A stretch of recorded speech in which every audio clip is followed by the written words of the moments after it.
park your car, it will kind of tell you that, hey, you may collide into something. Okay? So,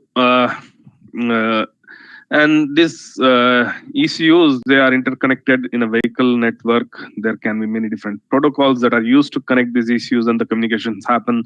I won't go over the details, but Ethernet, at least you must have heard. But for automotive systems, there is another network which is very common, which is CAN. And I won't go into details. If you have questions, ask me and I'll answer you at the end. Okay? So these blue blocks that you see, they contain different categories of these ECUs and communications. So we have this powertrain, which has which contains the ECUs which deal with controlling the engine, controlling the gearbox. If you have gotten onto like really old ambassadors, you'll see that changing the gear used to be not a soft task; it used to be a very hard task. And in modern vehicles, the gears are so smooth, and this changing the gear is easy because there are some electronics in there which is making your life easier. Okay, and the mechanical work is still required, but that nowadays is taken by some power from the battery. Okay?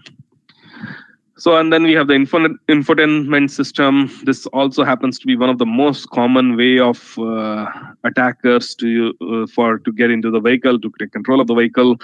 So, by infotainment, it could be audio, visual. There, some vehicles have this panels at the back of the seat, etc., or it just comes up from the top. For like if you have passengers sitting behind, they can just watch something on those displays. It may be connected through some sort of a connectivity module. Okay. And then we have chassis, body electronics. Body electronics will contain heating, ventilation, AC, etc. Even your mirror belt, even controlling the position of the seat, etc. Gateways. This is again very important. Gateways would mean how the car connects to this external components. So GSM, 4G, the car can use that to connect. Wi-Fi, Bluetooth, CAN. These are different interfaces with which you can connect to the car's communication system and car's internal network. Okay? Then, of course, dashboard, which basically shows you all the controls in the car. In hybrid vehicles, you have the battery management system. Then, of course, the driver assistant, which we spoke, it has to do with the parking. It is to change with cruise control. In some cars, you can just let the car go on almost on an autopilot. Okay. And then radar for various detections, various communication.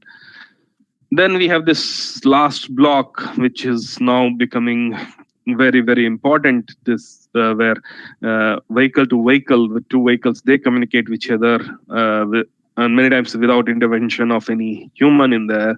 And then vehicle to infrastructure, that would mean at the back end, maybe it could be with the device manufacturer, the vehicle manufacturer, or the different ECUs which are in their manufacturer of those systems. Okay.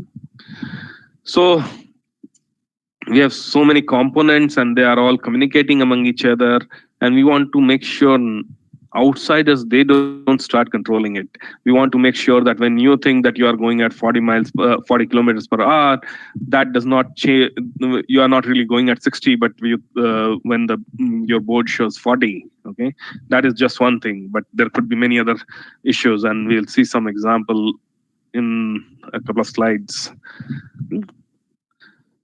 So I spoke about automated driving, and when we talk about fully automation, there are 6 levels of automation, starting from 0, which basically there is no automation. Okay? the driver performance is enhanced by some sort of warnings or intervention, but the vehicle itself does not take any decision, and they don't do anything. Maybe driver is given some advice, but nothing more than that. Okay?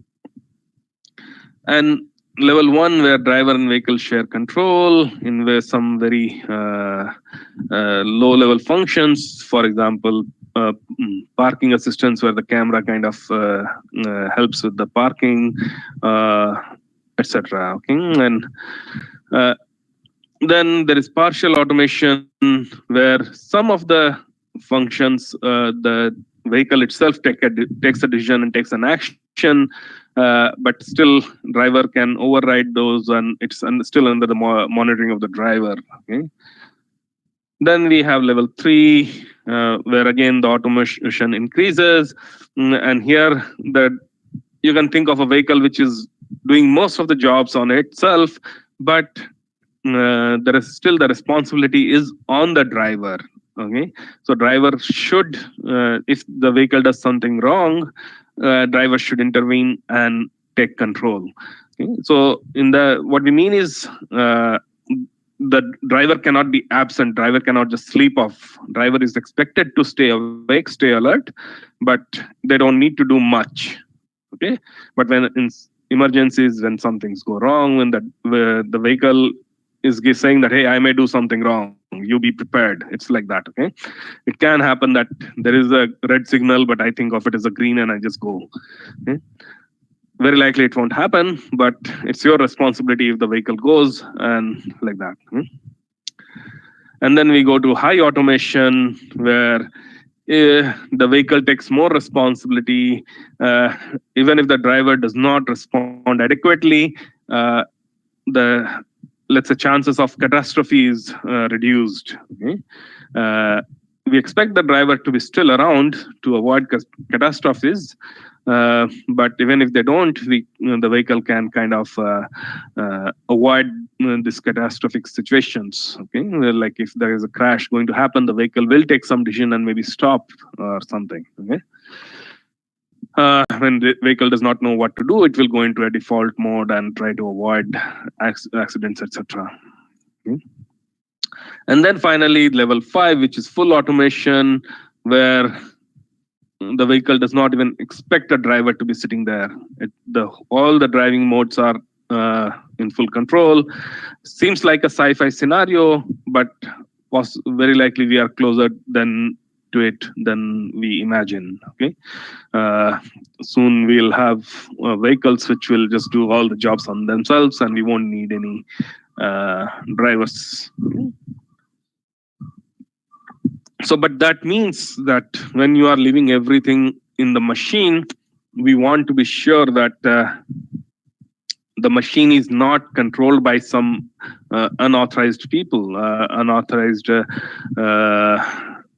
attackers or mischief creators. Sometimes somebody may not want to do something intentionally, or they just want to have fun, but it should not become a catastrophe. In general, from a cybersecurity perspective, from a security perspective, anything that the vehicle was not, or any device was not intended to do, or any service was not intended to do, if somebody can do anything extra from that, that is still counts as an attack. Okay, and we don't want that to happen. Okay? So now moving forward, nowadays we are talking about this intelligent transport system. Okay, in this information and communication technologies, they are applied in the field of road transport, and it could be infrastructure, so like the signaling system, traffic management, vehicles, etc. Okay, and that would, like, when you integrate the vehicles with the whole system, and this is what we call intelligent transport system. Okay, so it could be emergency vehicle notification systems. It could be control automated rules enforcement, so signaling system, etc. Variable speed limit enforcement, depending on how much traffic is around, depending on the time of the day, the speed limits may be changed. Okay, for example, in a school area. When the school starts around that time, the speed limits may be decreased, while when the school is in session or school is not in session, the speed limits may be increased. Okay? So dynamic traffic light sequence. So in general, if you think of this initially when this signal systems had come, they're like, okay, 1 minute red, 1 minute green, 1 minute red, 1 minute green, or something like that. Okay, they were kind of fixed. Okay. And now we have this dynamic traffic light sequence, and now already we are putting machine learning algorithms, artificial intelligence algorithms, which actually the camera sense how much traffic is on the road, and they figure out this how much time they need the particular signal to be green or red. Okay?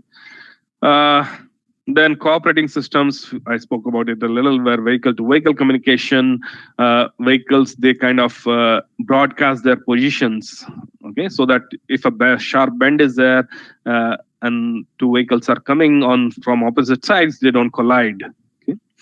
And then vehicle-to-infrastructure communication, which we call V2X. This V2X communication is where the car communicates with a back-end server and just update some information about the car. It could be the battery levels, it could be the current position, and maybe some other systems in the car, how much petrol is there, some like how's the tire health, that tires are good, bad, tires need to be replaced, something is not working properly. All that information is updated usually in using this V2X system. And then of course weather monitoring, etc. Okay? So all this intelligent transport system would include this and much more. Okay? So let's see a video, and hopefully it will stream nicely. Maybe what I'll do is in the chat window, I'll also put this YouTube link so that if the video does not stream properly, you can use this YouTube to watch.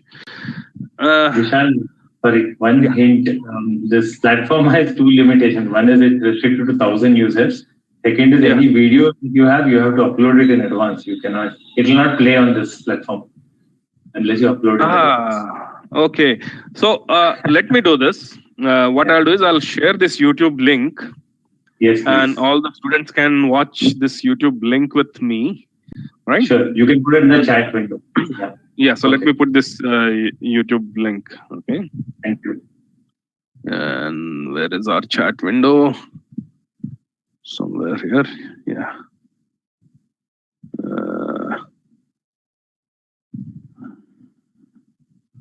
Is this a chat?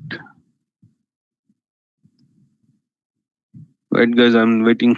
I'm kind of waiting for the chat window to show up. This here.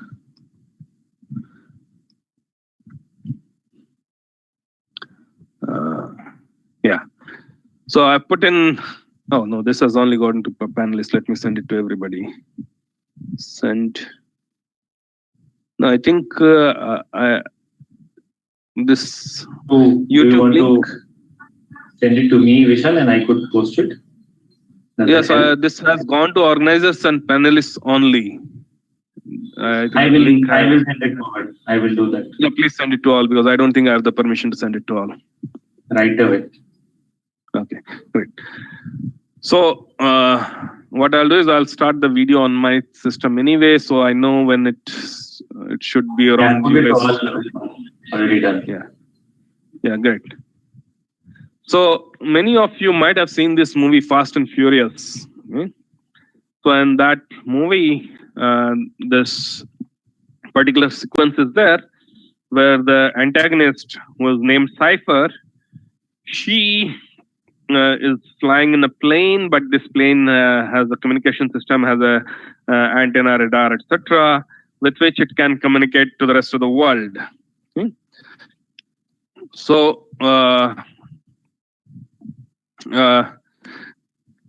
the cipher, she is trying to kidnap a particular politician, somebody, and this politician is traveling with, of course, a lot of bodyguards, a lot of security detail, and you'll see in a couple of minutes as your video progresses that what she does is she'll try to communicate with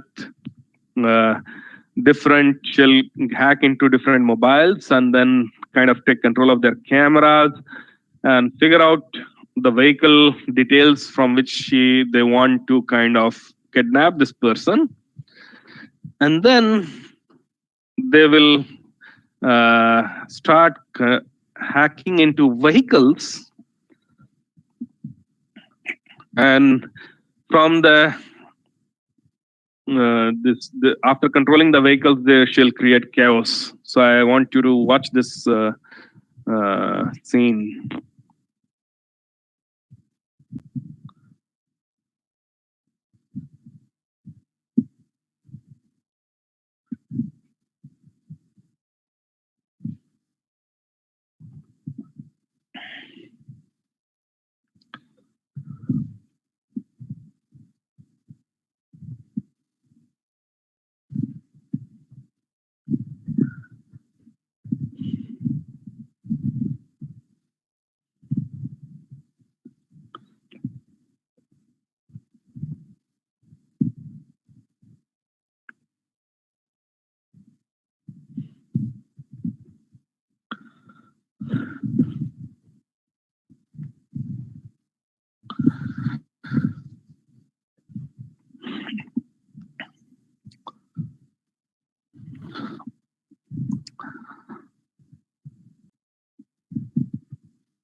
So hopefully for you guys, the video is loading and you have reached and also hopefully some of you have crossed the scenes where you see that these vehicles, they are being controlled remotely. Their their safety systems are being overridden. Their safety limits are being overridden. the driver is not able to control the car, and the car is now riding on its own, maybe going backwards, going forwards at higher speeds.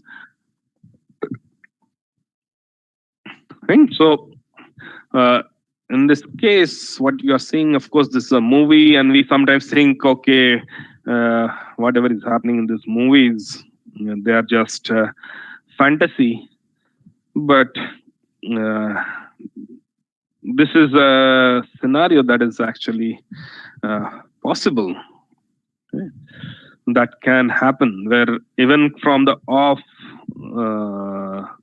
where the car was off, car was not on, you can start a car and you can uh, take control of the car. So I hope for most of you the scene is now almost over. It's getting over for me.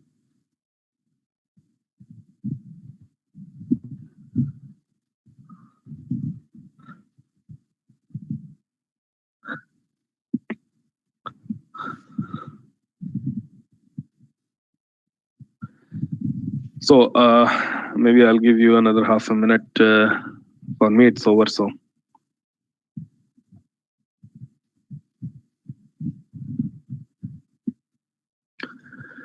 I think we can go ahead. yeah.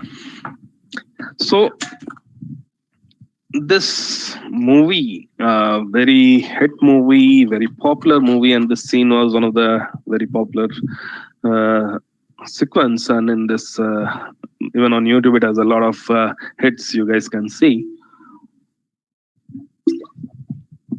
this movie, this fantasy kind of a sequence. It was actually inspired from a real life hacking.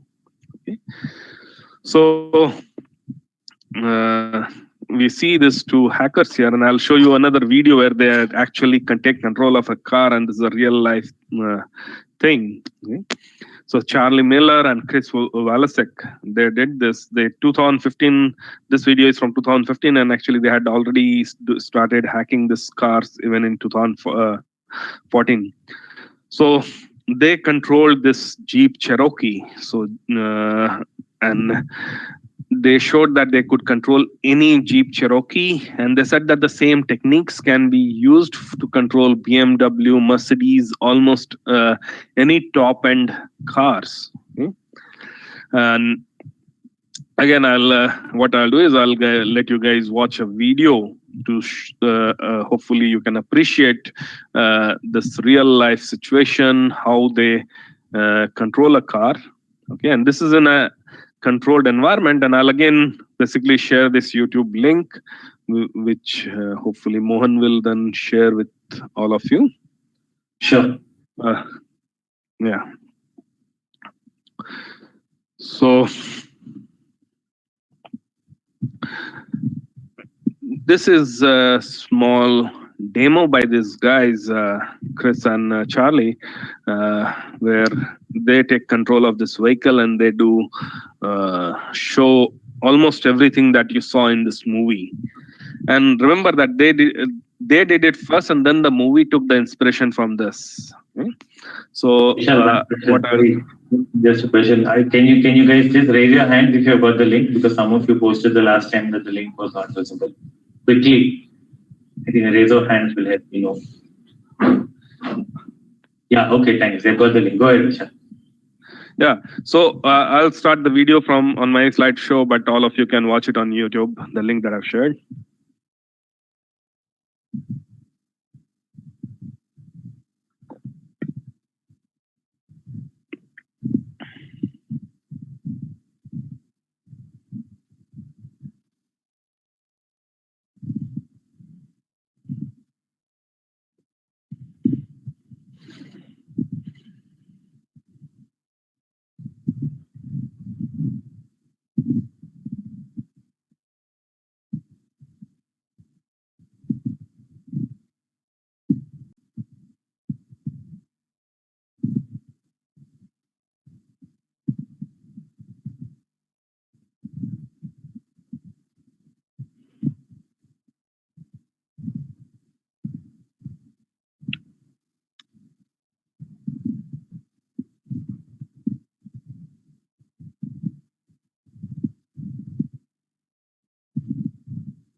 So hopefully the video is getting to end for you guys, all of you. Uh, and this is a real demo on a car that was not modified. These guys had no information of the car beforehand. They connected to the car remotely. They hacked into the car remotely, and they uh, just were controlling it. They killed the engine, and which, if all of a sudden, if that happens, when you are driving a car at a high speed, almost 70 miles would be like 100 kilometers per hour on the highway, and all of a sudden your engine is killed. There will be a huge traffic accident. The cars behind you who are also coming at 100 kilometers per hour, they'll just start hitting you, and there will be a huge pileup. Okay? So, and they could control the brakes. So, you suppose you are going at very high speed, and now all of a sudden you can't use your brakes, and that is again a huge catastrophe. And that can again cause like kill you, right? And again, these are, even though these hackers, they have released this code. You can find this code on their webpage or online. Okay, so with the YouTube link itself, you can look for this code. Okay, search for the name of these hackers. Okay, and you can actually implement this code and test it on test vehicles at least. If you don't have access to a Jeep, come work for us in Bosch, and we'll have access to a lot of vehicles where you can have fun with. Okay. Uh, so yeah, that's the situation. Uh, and this thing that you saw in this movie, you saw in this demo, actually already a lot of accidents have happened in, at least in USA and Europe, where the FBI or the European agencies, they think that it was not an accident but a homicide. People were killed, but uh, it was not an accident, and so very likely somebody hacked into the vehicle, took control of the vehicle, and caused that accident to either kill this person or kill the other person who was in the other vehicle, maybe. Mm. So of course, we don't know the details. There are no published reports where that was able to be proved. Also, it was very difficult to prove that, because many of these automotive issues, until now, not a lot of security was put. So, doing forensics, figuring out how, if somebody got into and took control of the vehicle, that is not easy. So because there was no logs, there was no way of knowing whether it was hacked into a system, or if the system was hacked into or not. Okay. But given the scenario that vehicles can be controlled, okay, and this is again a list of some of situations where vehicles have been used to actually mount terrorist attacks. Okay.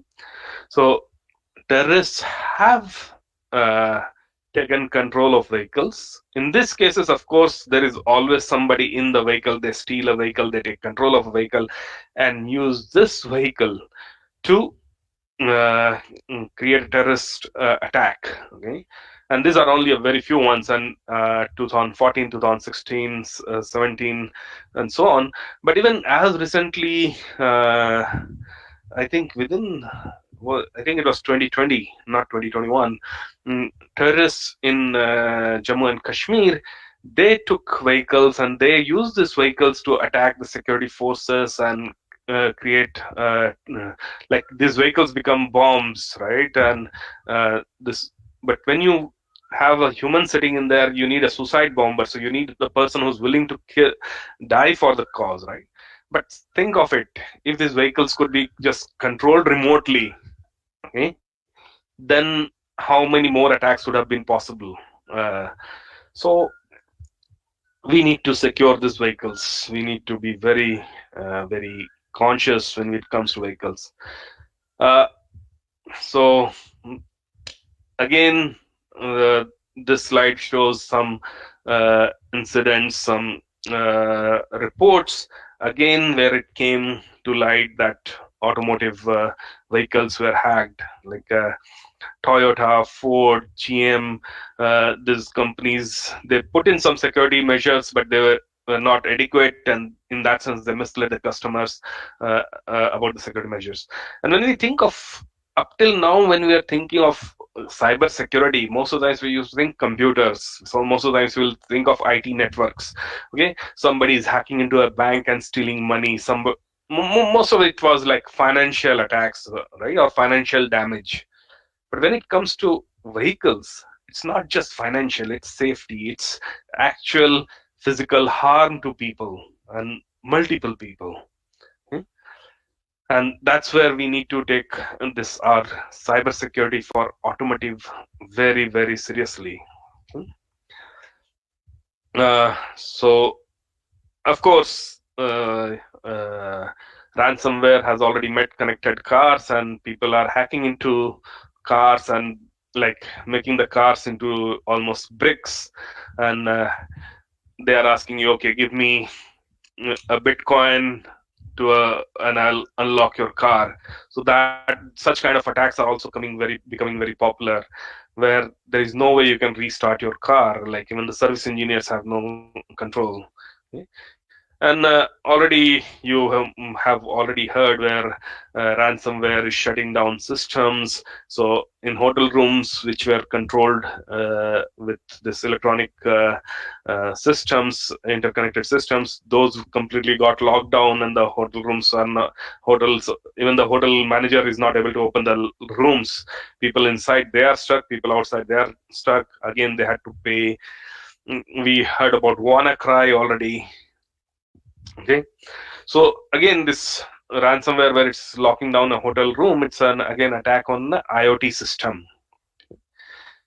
One more. Yeah, this is up till 12:30, right, Mohan? Yes, Karthik? Vishal. Yes, Vishal. Yeah, It's up to 12:30, yeah. Vishal. So good. So what I'll do is I'll show you one more video, and this is a real video released by the police where a car was stolen. This car was sitting outside, and again, this was stolen by mounting a cyber attack. So most of you, or many of you, have already seen cars which can be opened with a key, which is like a remote, and you use that remote to unlock your cars. And here, somebody has locked their car, left it out in front of their home, and this was stolen. And this is a CCTV camera footage from Vishal, 2007. And You can share. yeah, so I'll let me share this YouTube link Vishal, sorry, again. Vishal. You can share the link. I will share the link to all the participants, so you can view it privately. Yes. Yeah. So chat and so maybe you can share it to everybody now. Sure, Vishal. I'll do it now. Yeah.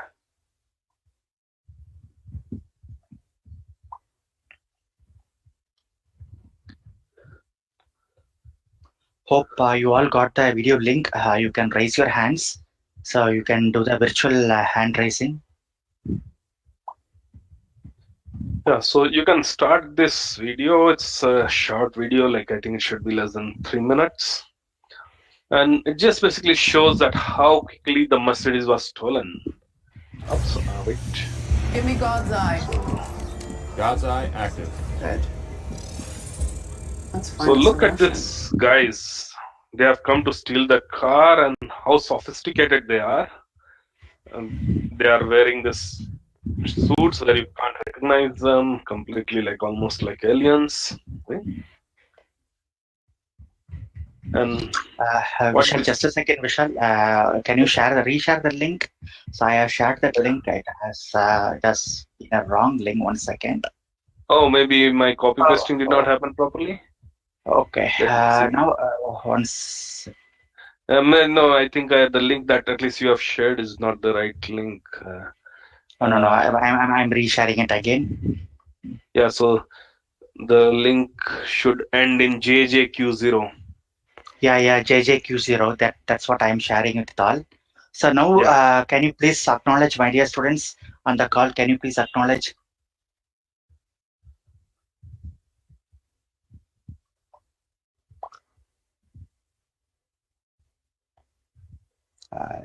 To entire audience. Yeah. Now.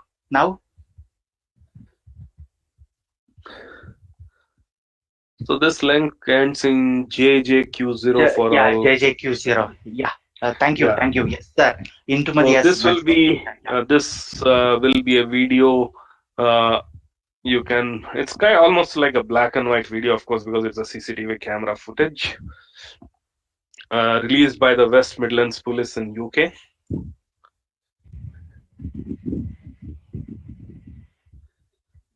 They have got the link. They are viewing the video. Good. Thank you, Vishal. Yeah.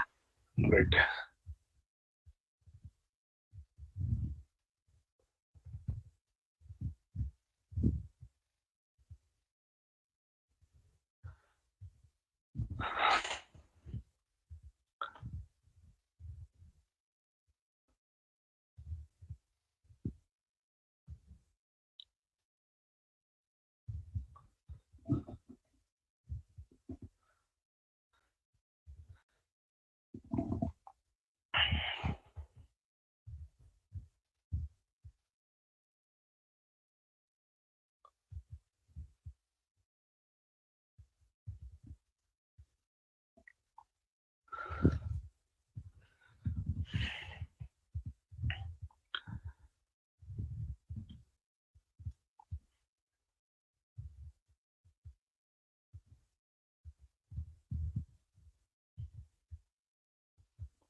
So hopefully all of you got to see the video, and this is a real video released by the police of a crime. This car has not been recovered yet.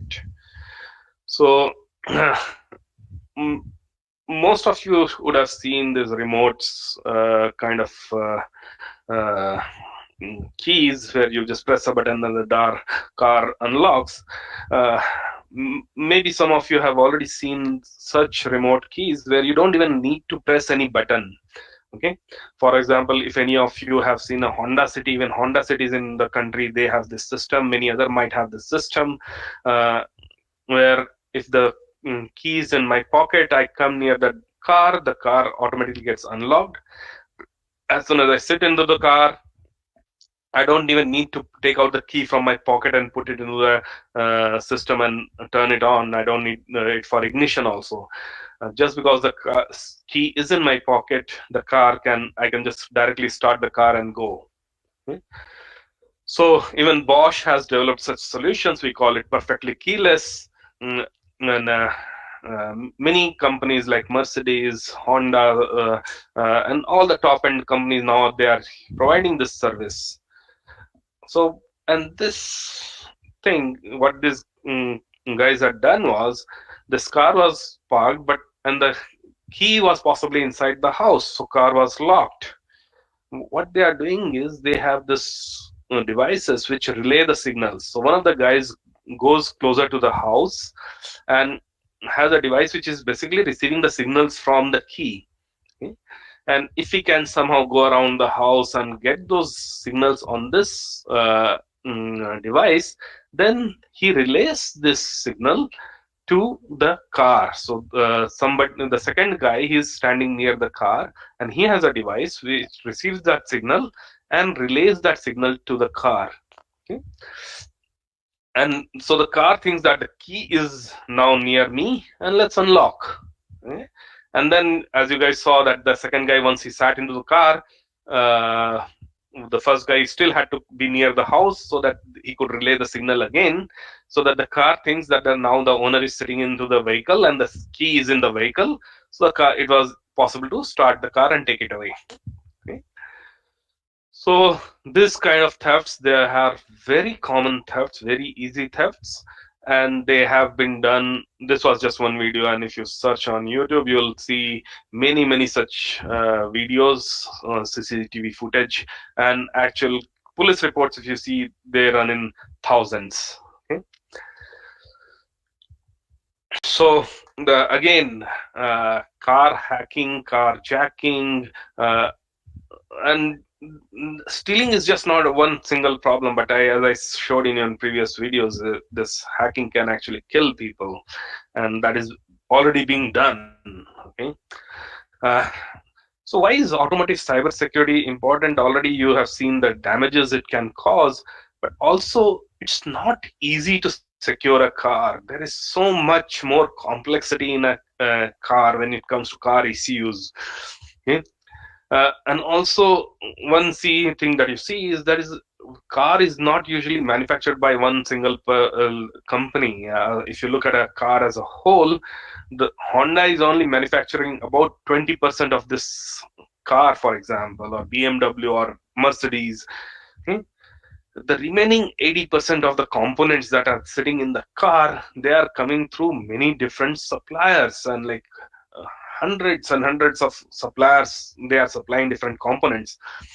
Now, but when you buy a car, when you need the servicing of a car, you are not going to go to different suppliers. You are only going to go to Honda. I'm assuming if you have a Honda car, but whichever, like if you have a Tata Nano, you'll be going to Tata service center. So, but even Tata Nano has so many different components. They have come from different suppliers. So when you go to Tata Service Center, somehow they need to be able to log into the car, log into this ECU. They need to service this ECU that was possibly supplied by a very complex chain of suppliers, and it has many different. Even those small components have different components. Okay?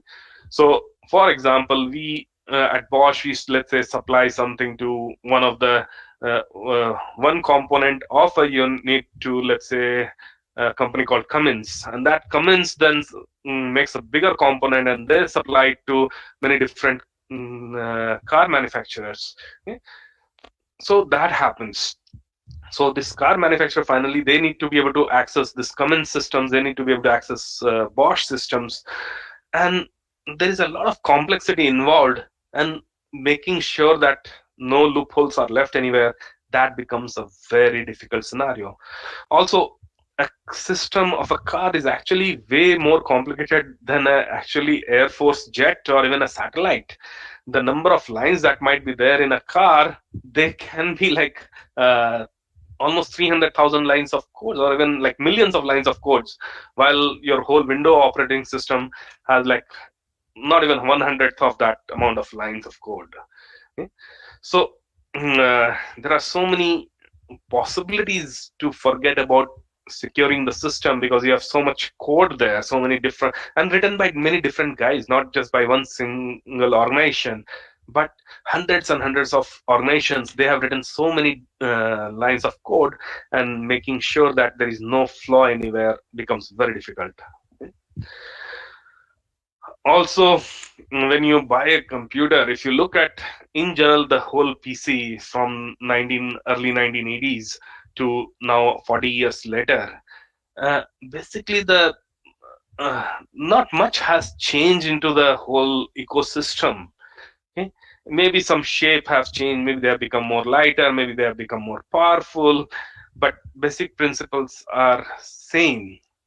But if you look at the evolution of cars, the amount of work that a car does, okay, that has evolved a lot. Of course, the basic function is transporting from one place to another, but within the car, the amount of system that is there, that is just way different. There's no compatibility between even cars which are just 5 years apart. Okay? That also makes life very difficult. Also, you will see on the road still cars which were manufactured in 1960s or 1950s, and they are on the road and they are running. So when I am making a car today, I have to think that my car might be on the road for at least 20 to 30 years down the line.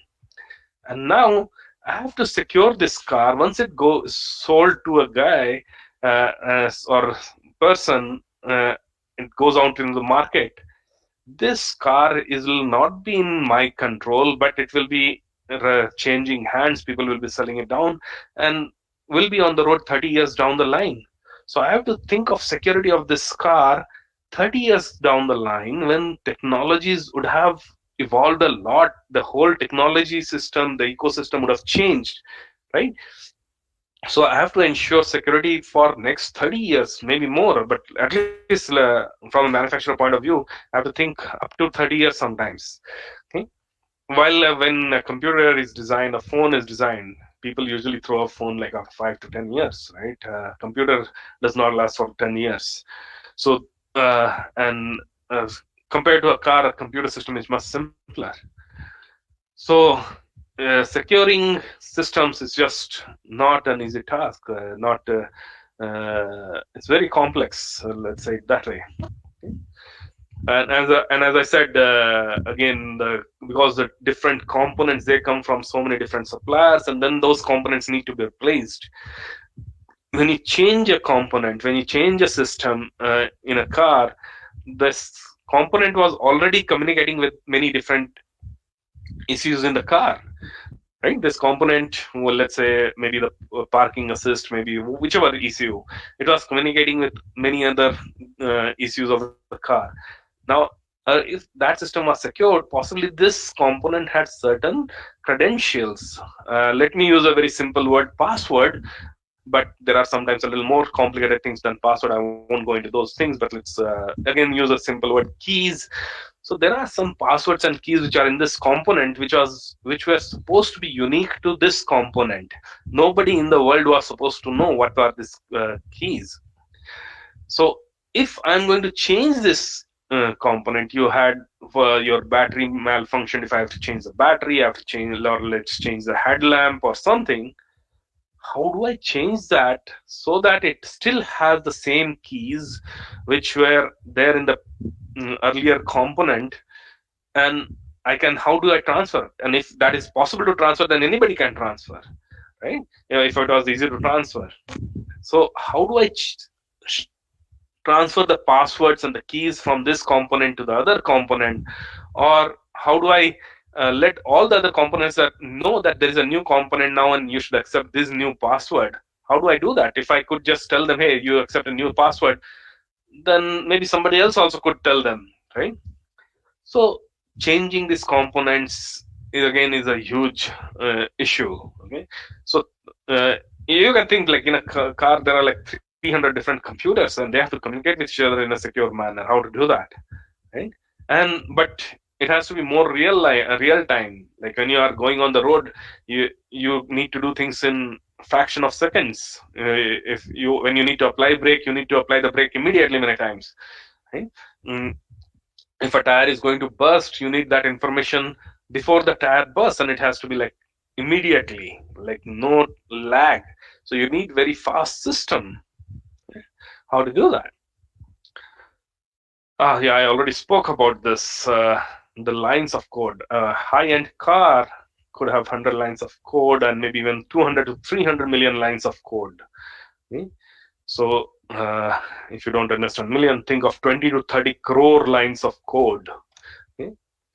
While if you look at just this graph, this picture, a space shuttle has only about 1 million lines of code. Okay? Or if you look at this Air Force F-22 jet, it has like about 2.5 million lines of code. Okay?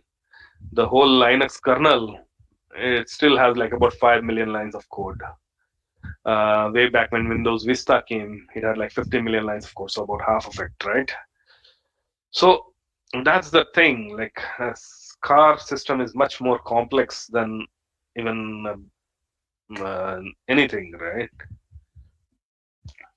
And I spoke about this multiple stakeholders already in the previous slide also, and this is just showing like how many different stakeholders are involved. The designer, the production environment where the car is actually produced, there, that's where a lot of things will be inserted into the car. The repair, law enforcement, so many times something happens to the car or a car is involved in an accident, the police need access to the systems of the car, right? Air pollution check is one system, insurance is another system. So you see different hundreds of different stakeholders are there. Like service notifications have to be sent, service have to be scheduled, uh, I call and send destination to car, unit replacement, theft notification, uh, vehicle diagnostics, means just, yeah. And this is like not exhaustive, this picture, okay? Only some stakeholders are there. There are many more stakeholders involved. And then these cars have a lot of personal information in there, like who the car belongs to. So maybe sometimes credit card information, maybe sometimes in India, like Aadhaar card or PAN card information. They might be there for many different purposes, and that data also has to be protected. If somebody steals your credit card information, bank information, that can cause you some financial damages, and even you may lose your privacy sometime. You may not care about sharing some of your private details with the rest of the world. What I'll do is I'll try to finish in next 10 minutes, and so I won't go into this many more problems, because I want to talk a couple of minutes about IoT security. So I'll just skip different issues. So let me tell you some aspects of our group, of the cybersecurity solutions and services that our group provides. So we are a strong team with a multi-domain cybersecurity expertise in IoT, cloud, crypto, apps, and of course automotive security that I already spoke to you guys for so long. And what we aim to do is we provide an end-to-end connected security solutions. We are a like security solution provider spanning everything from chip to the cloud. So at the hardware level security to the cloud level security to the IT enterprise security. And we of course cover everything, but when it comes to certain specific like expertise where the whole world looks up to us, and when I say whole world, I really mean whole world, like not just every continent in this world there, except for Antarctica, of course. They are looking up to us and they take our advice, they take our consultancy. So we specialize in over-the-air updates, secure communication, device-to-cloud communication, cryptography, and device security. In fact, even like in our very small group, 20% of the people, they are like PhDs in cryptography. Okay? And of course, we have more PhDs in many different areas, and many different engineers, really experienced engineers with background in defense, background in intelligence. They are working with us. We have like specialists in different standards, like ISO 21434 is one of the standards, AUTOSAR, WPX-SEC, and we have specialized people in data sciences, AI, blockchain. So some of the services that we provide within Bosch and to global customers is security assessments. We take their devices and do an assessment of the security. We do verification and validation, security concept development for their devices, and automated security testing. Right? So if you are interested in any of these areas, you are doing your B.Tech and want to have some fun with security, provide some security, and of course break. A designer also needs to know how to break. That's the only, especially in security, that's how you learn to protect. If you don't know how to attack, how will you protect, right? So again, some of the services that we provide, uh, for the sake of time I won't go in too much details, but we do threat and risk analysis. Again, threat and risk analysis has to do with, like, sometimes you cannot provide, even though I know that I could provide some security, but we have to let go. Okay, we have to do an analysis. Let's think of it in this way, like, how much do you secure your devices? Think of it, if you had a if you are just in your college, you usually may leave your books on the desk and go for lunch and come back. Okay, if you are going to be coming back to the same room, of course. But if you, in your backpack, if you had your wallet, maybe you will take out your wallet with you. Okay, or if you had your phone, you won't leave your phone in your backpack, possibly. Not just because that you may need it, but also because it's expensive. Okay, so, and similarly at home, when you go to your home, your mother might be keeping her jewelry maybe inside the locker of the cupboard that she has. Okay, uh, while her daily use things maybe just be in almirah. Her expensive saris might be in the almirah, but her daily use saris might be just outside in an open cupboard, right? So how much we secure our system, that depends a lot on the value we have for the system, or the value that an attacker might gain by damaging this system, or stealing this system. Okay, your old t-shirt, torn t-shirt, you may just leave hanging outside the door, and possibly you come back after a month vacation, it may still be there, unless somebody might have just used it to clean up their car or bike. Okay, but if it was a new t-shirt, you are possibly not going to let it hang outside your home and just go away for a month vacation. Okay? So, because if it's a new t-shirt, very likely it will be stolen also very quickly. So that's the idea, right? Just so threat and risk analysis come there. We do that and we figure out what are the security requirements, which are very important, which have more, if you don't implement, there can be much more damage. Okay? So doing that secure implementation, making sure your codes don't have vulnerabilities. So we do static analysis, we even do dynamic analysis. We make sure that when you are going to integrate third-party modules from some other organizations, that integration is secure. Sometimes we also go into evaluating those modules themselves. We do penetration testing, is like trying to get into devices. Okay, the fudge testing, defensive testing, and many other things, and I won't go. Okay. So some of our customers, Bosch, Mahindra, Tata Motors, Sumitomo, Nissan, Script, Germany, Ford, we are working with Toyota. We are, means you think BMW. You think any car company, very likely we are working with that car company. Okay?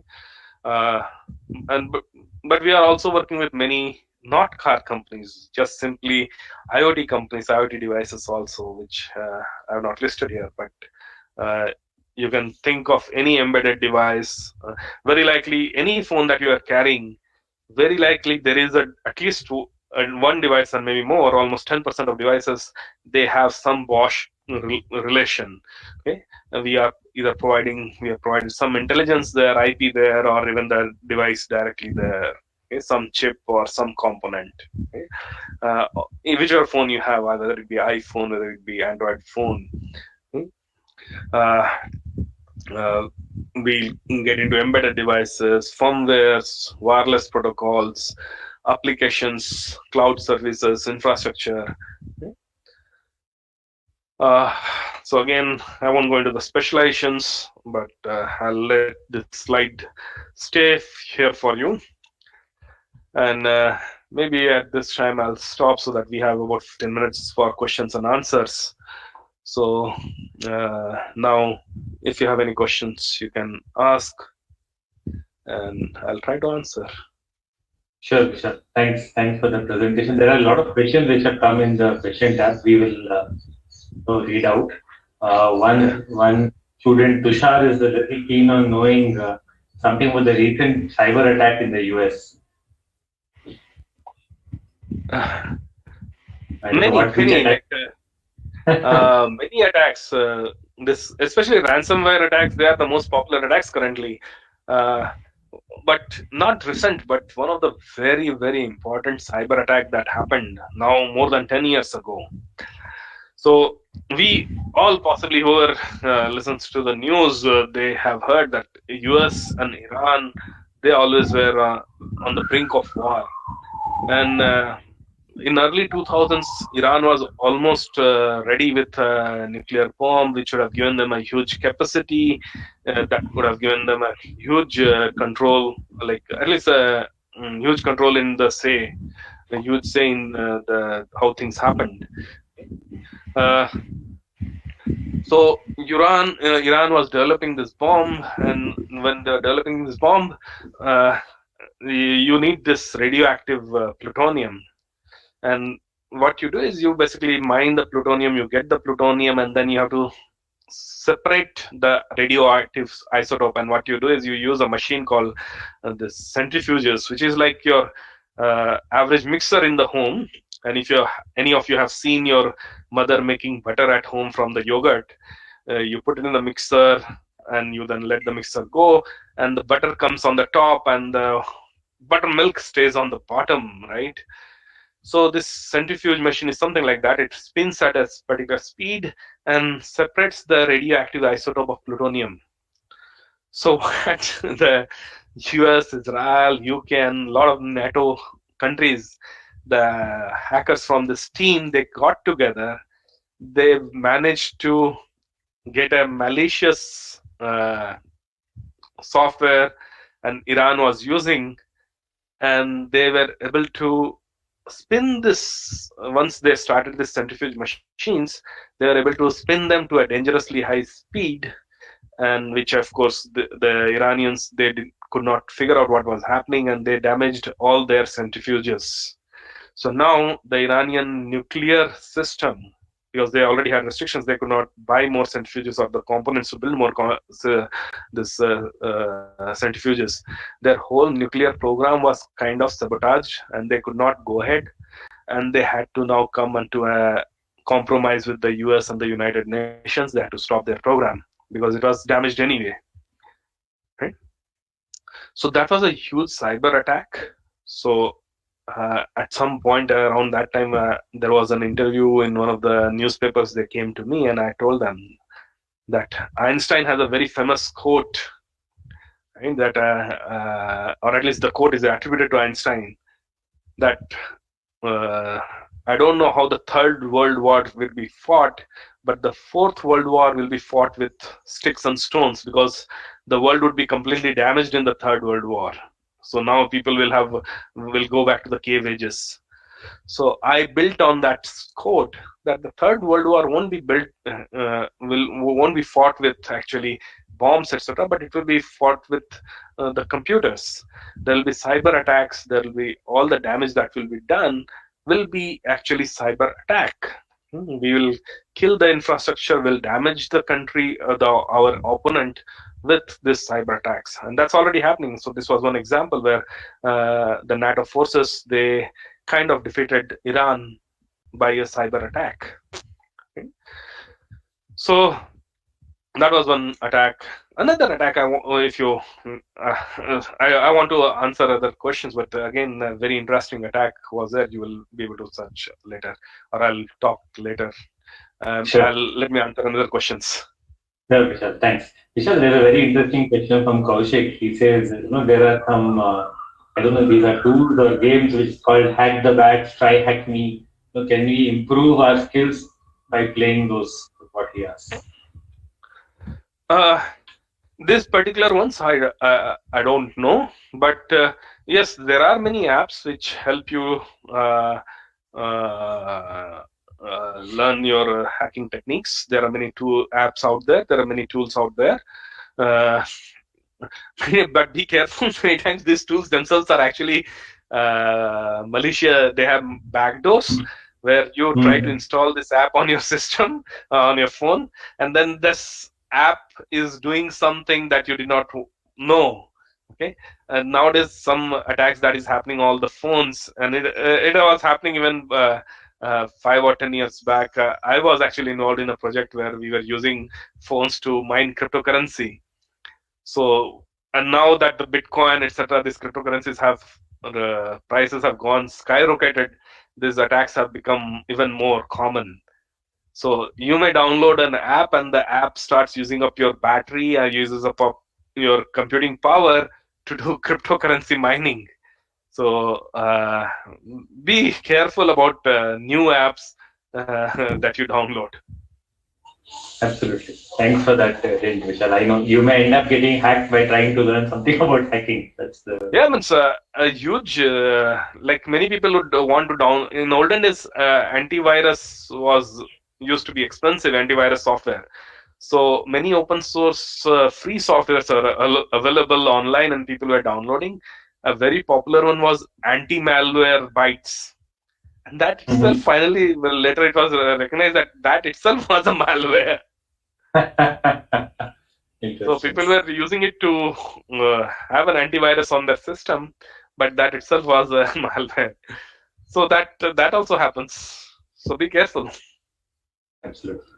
Great. Vishal, a couple of questions I will combine, and they basically want to understand, to enter the domain of cybersecurity or information security, what are the basics that you need to be strong on, and are there any sources from where you can learn more about it? And if you want to make a career in this topic, what are the steps? These are some questions. Many different, depending on your test, many sources available. If I understand many of you are in your third year of your college. So if your college is offering a network security course, please take that network security course. If your college is offering a cryptography course, please take that course. Some of the core courses you would have already taken, which are important, so I'm not naming them. So operating systems, for example, almost any computer science students will be taking anyway. Data structures, algorithms, they are core courses, so you have to take them, and they are useful in every domain that you end up.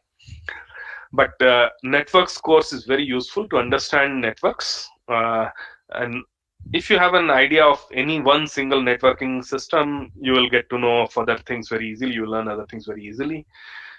Crypto helps you with some of the very basic principles. So if you have a computer security course, if you have a crypto course, they help you get some fundamentals, so that very likely your college course will not help you be able to do some fantastic work, but it will prepare you so that you can go to the next step.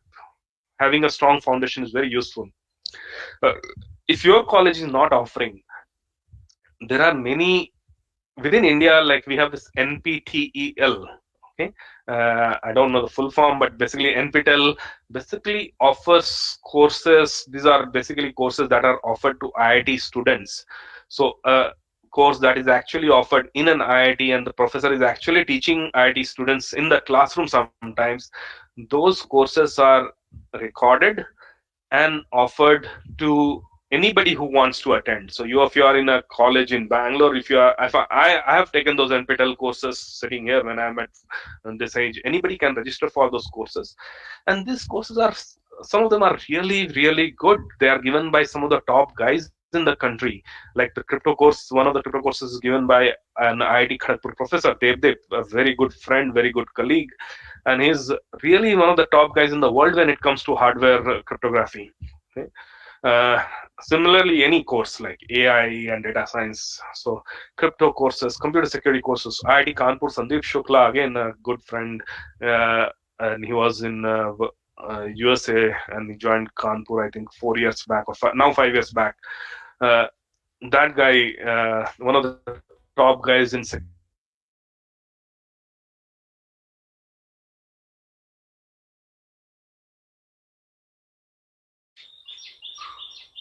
Vishal, did we lose you, or I don't hear you? Vishal, I don't hear you, Vishal. and he is offering courses. Okay, So NPTEL, you can search. Even if you have an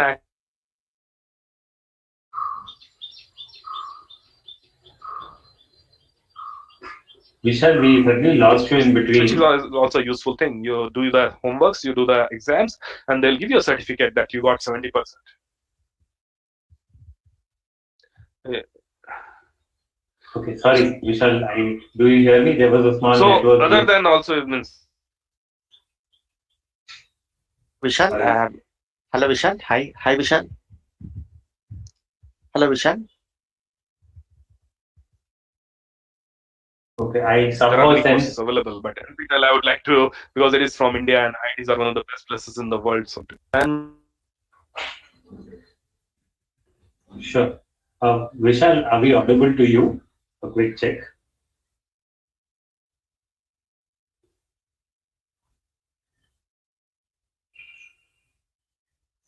Okay, Vishal, your screen is frozen and we don't hear you. network. Okay, you are able to hear me. Good. Yeah, but I am not Mohan. able to hear Mohan. I think he's trying to read questions. You're able to hear me now, Vishal? Yeah, now I am able to hear you. Okay. Good. You turned off your camera. In between, there were some network issues, I guess. So let me. I know we are kind of near closing time. Let me quickly ask one or two more questions. And yeah, there was one question. Let me see. Yeah, maybe it's a good idea to switch off the camera and the presentation. Yeah. Okay, there are You some guys can questions. keep asking questions if you have.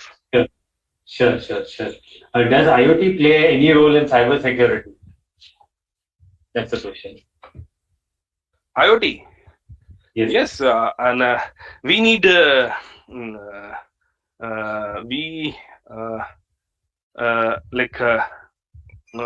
we need to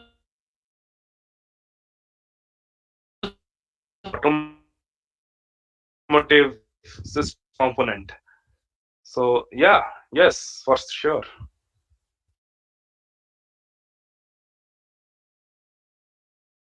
Thanks.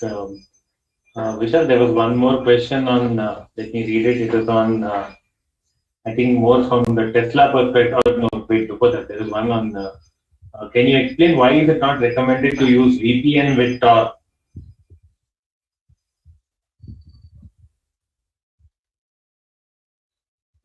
Somehow, I don't know if it is my network, but I'm not able to hear properly. Should I repeat? Is it better now? Karthik, Yeah, are it's you better able now. Can you repeat?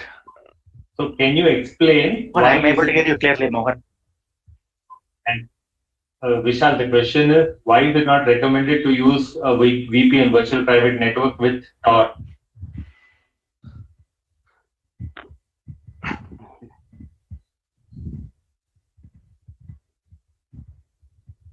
No, I could hear you, Vishal. Karthik, on request, you can Yeah, Mohan. be running on my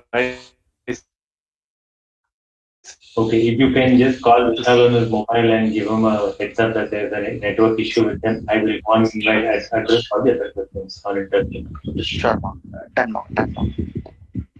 So there are questions, students, that you're asking about internship and do we offer internships in cybersecurity and so on. Yes, we do offer internships. I think maybe Karthik is calling me. yeah, you can just Hello? talk to Vishal.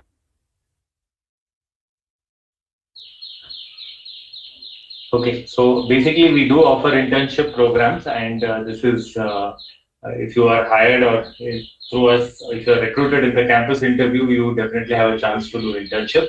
The topic would anyway be mutually decided subsequent to your interviews. Good. Maybe one more question, I think, because we will close. I'm not sure if Vishal is back and he's able to hear me. I am connected with my Wi-Fi also. Now I think you can hear me. Yes, Vishal, you're audible. Do you hear me? Yeah, I can hear you. So let's continue. Yeah. There was one question on this whether because Tesla is introducing driverless cars, if they do it in India, what is the chance of cyber attack, and what security do you think they would provide in the driverless car? So in a way, when it comes to Tesla, they, of course, being they are actually premiers when it comes to cybersecurity. Okay? They introduce a lot of cybersecurity measures, and they are premiers out. I'm really impressed with the amount of cybersecurity research that they are doing. But at the same time, all the measures that Tesla has introduced, all the latest patches, they get hacked almost immediately. Within a month of getting released, they are getting hacked. So Tesla is very proactive, very good, very impressive, better than BMW, Mercedes when it comes to cybersecurity, but still not good enough. Automotive industry is still very nascent, and they are still even though Tesla is way ahead of anybody else, their security is still not enough to protect you from the hackers. Even the latest patch, okay, when I say latest, I shouldn't say 2021 if some patches come, but even the 2020 patches, they have already been hacked. So any Tesla car can be remotely controlled, like the way you saw in those movie scene. They can be hacked into. Okay. So if I start with one, if I buy, what the hackers are doing is they would buy one car, and they will learn the system, they will learn the patches, and once they learn, they'll start attacking other cars. And they can control remotely, in the sense like there have been attacks where they'll just basically follow a Tesla and connect to this Tesla, because in some attacks you need to be near the car, okay, in some of the systems. So they will drive very near to the car by following it or just driving parallelly to it, and then hack into the car.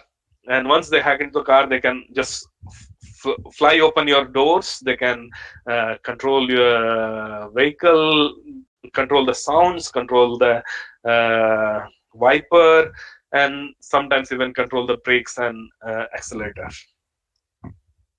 So those attacks have already been done on 2020 Tesla.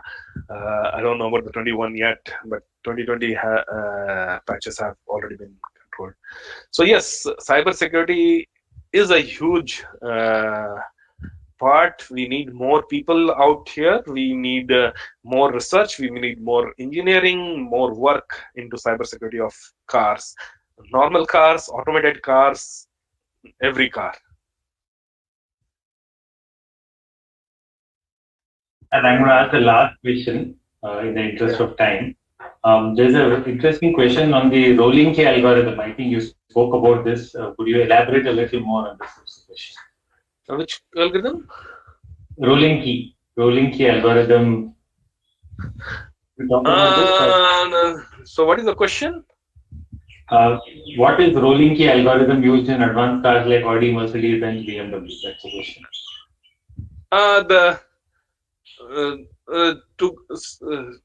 Okay, there are two answers here. I don't know what the student means here. One is the talk of fantasies. Okay, all this novels, etc. They come up with like really fantasy algorithms which don't really exist in real life, which are supposed to be very secure, etc. Okay, they don't really exist in real life. Okay, the other is a rolling key algorithm that I'm not sure that's the technical term, but what we do is we try to change the keys very frequently so that if my one key is exposed, the damage done is not too much. It's equivalent to think of it in this way. We are recommended to change our passwords very regularly.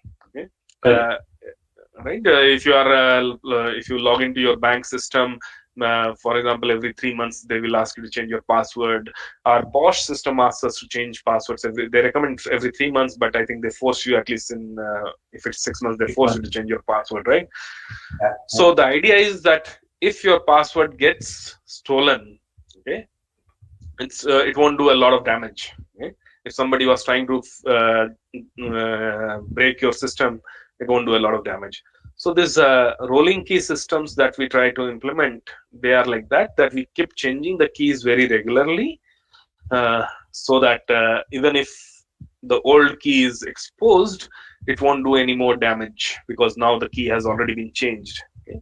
If I figure out your password that was you used 10 years ago, that may not be of much use to me now, unless you have been using the same one, of course. So that's the idea with those. So I hope student was looking for this one. And if they were looking for some of the ones that are mentioned in those novels of Robert Ludlum and so on, those Angels and Demons or whatnot, or the some digital fortress kind of novels, they are like talks of fantasy. Nothing like that is out there yet. Yeah, perfect. Vishal, sorry, one more question and I'm going to close. It's a very interesting question. It says it's somewhat philosophical also. So the student asks, the higher the technology grows, the higher is the crime rate. What is your opinion on this? And that's absolutely correct. That's absolutely correct. Because we are giving more interfaces to the criminal. We are giving so now the criminal, they are able to access. They also have the access to the same technology, right? So they are able to use this new technology, and also when the new technology is being developed, new code is being written, there are new vulnerabilities left out which we don't know what we could have done, right? So that's true. And also it gives a lot of power to the criminals. Now criminals can stay anonymous. Think of it, in the olden days, a person wanted to steal money, he'll have to do some work, physical work. He'll have to come inside a home, he'll have to break a almirah, maybe the locker, and then get some value. Now he doesn't have to do so much work. He's sitting in their home and hacking into the computer, getting money out, and he's not physically tired anymore. So he can steal many more. He can attack many more targets. He can steal much more money, and the chances of him getting caught and beaten up by people, like if I find a thief in my home, I'll physically thrash him, right? And sometimes in the public, if he gets caught, hundreds of people will thrash him. Now he is not worried about physical damage to himself. Even if he is caught, police will take him directly to the police. They won't beat him up. So in that sense, yes, criminals have also gotten a lot of safety and a lot of power and quick ways of disappearing. They steal money from your bank and they transfer it to many different places very quickly, and they disappear. So yes. Absolutely. And of course, Vishal, that makes our job also more interesting. So that's good. Yep, and it's a cat and mouse game. That's why it's at least for me, I find it fun. I'm never tired because it's always I'm playing with somebody. It's a game that you are playing.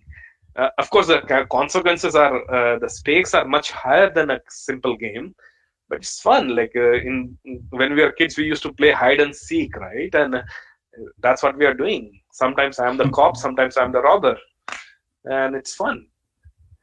Absolutely. Great. Thank you, Vishal, for a very engaging and interesting session. Also, thanks to all the students who participated. I know some of you had some challenges logging in. That's a tool limitation. Sorry, we can't do much about that.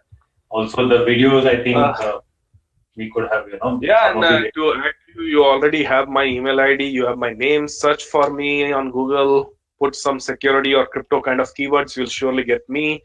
And maybe connect to me on LinkedIn. Email me your questions, and of course introduce yourself. Random questions I may not be able to answer. Introduce yourself so that I know that you are a real person.